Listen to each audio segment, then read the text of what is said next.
අපි දන්න අපේ රටේ නීතියක් තිබුණා තෝරු මූරු බේරෙන හාල් මැස්ස කොටු වෙන. එම නීතියක් තිබුණා. අපි නීති ඉදිරියේ හැමදෙනාම සමානයි කියන සංකල්පයට පනපවනවා. එනිසා කවුරුත් නොහිතපු තැන්වලට කවදාවත් නීතිය ළඟා වෙන්නේ නැයි කියලා කල්පනා කරපු තැන්වලට හැමදාමත් Taman නීතියට වඩා උඩින් ඉන්නවා යයි කියලා කල්පනා කරපු පිරිස් වෙත නීතිය ළඟා වෙනවා. මතක තබා ගන්න. එය කවර බලවේගයකටවත් ආපහු හරවන්න බෑ. නීතියට සෑම පුරවැසියම යටත් කළ යුතුයි අපි ස්ථාවර රාජ්‍යයක් නිර්මාණය කරන්න. නීතියේ බිඳවැටීම මේ දේශපාලන සංස්කෘතියේ පිරිහීම විසින් අපේ රට විශාල ගොදුරක් බවට පත් කරා සන්නද්ධ සංවිධානාත්මක අපරාධ කල්ලින් විත. සමහර විට මේ සංවිධානාත්මක අපරාධ කල්ලි අපිට මේ මතු පිටින් තිබෙන රාජ්‍ය හා සමාන කළු රාජ්‍යයක් නිර්මාණය කරගෙන තියෙනවා. කළු රාජ්‍ය. ඔවුන්ට අවියායුධ ලැබෙනවා නීත්‍යානුකූල හමුදාවන් විසින්. ඔවුන්ගේ කුඩු ප්‍රහාණය කරනවා. ඒ මැඩ පැවැත්වීම සඳහා ඉන්න පොලිසිය විසින්. ඔවුන්ට රැකවරණය දෙනවා. ඒ මැඩ පැවැත්වීම සඳහා ප්‍රතිපත්තිම එකඟතාවය ඇතින දේශපාලන අධිකාරිය විසින්. ඔවුන්ට නීති විරෝධී පාස්පෝර්ට් හදලා දෙනවා. නීති විරෝධී පාස්පෝර්ට් වැළැක්වීම සඳහා තිබෙන ඉමිග්‍රේෂන් එක විසින්.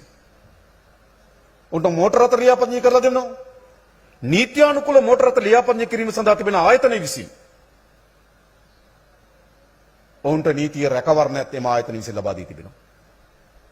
එනිසා මේ මතු පිට තිබෙන රාජ්‍යයට සමාන යටිබිම්ගත රාජ්‍යයක් මේ සංවිධානාත්මක අපරාධ කල්ලි වෙත තිබෙනවා. එය තැන තැන වෙඩි තබා ගැනීම, මත්ද්‍රව්‍ය, බියගැන්වීම, ව්‍යාපාරිකයන්ට තර්ජනය කිරීම ආදී විශාල සමාජ අපරාධ වලින් ගහන වෙච්ච යටිබිම්ගත රාජ්‍යයක් තිබෙනවා. අපි ඔබට එකක් කියන්නම්. මේ යටිබිම්ගත රාජ්‍ය අපි සහතික වශයෙන් අවසන් කරනවා. එහෙම නැතුව සංවර්ධනයක් ස්ථාවරභාවයේ පිරිචි දරුවන්ගේ අනාගත රැකවරණය සහිත රාජ්‍යයක් නිර්මාණය කරන්න බෑ. දැනට අපි අත්අඩංගුවට අරන් ඉන්න පිරිස අපේ රටේ මත්ද්‍රව්‍ය ජාලයේ 50%කට ආසන්න ප්‍රමාණයක් මෙහෙवला තිබෙනවා. අපේ සන්නද්ධ අපරාධ කල්ලීන් 75%කට ආසන්න ප්‍රමාණයක් එක සබත්තාවෙන් තිබෙනවා.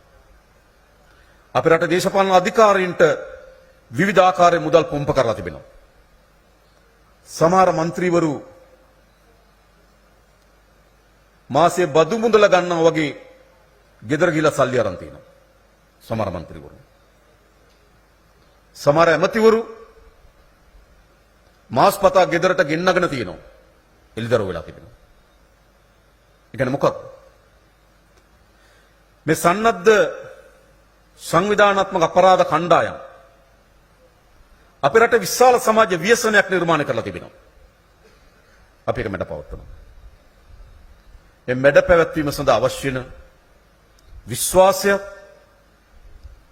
අභියෝගයක් අපේ පොලිස් දෙපාර්තමේන්තුව ඇතුළු එයාදාල නිලධාරීන් බාරගෙන තිබෙනවා. මම ඔවුන්ට බෙහෙවින්ම මේ වෙලාව විශ්වාසවන්ත වෙනවා. ඔවුන් මේ කාර්ය කරනවා කියන විශ්වාසයක් අපිට තිබෙනවා.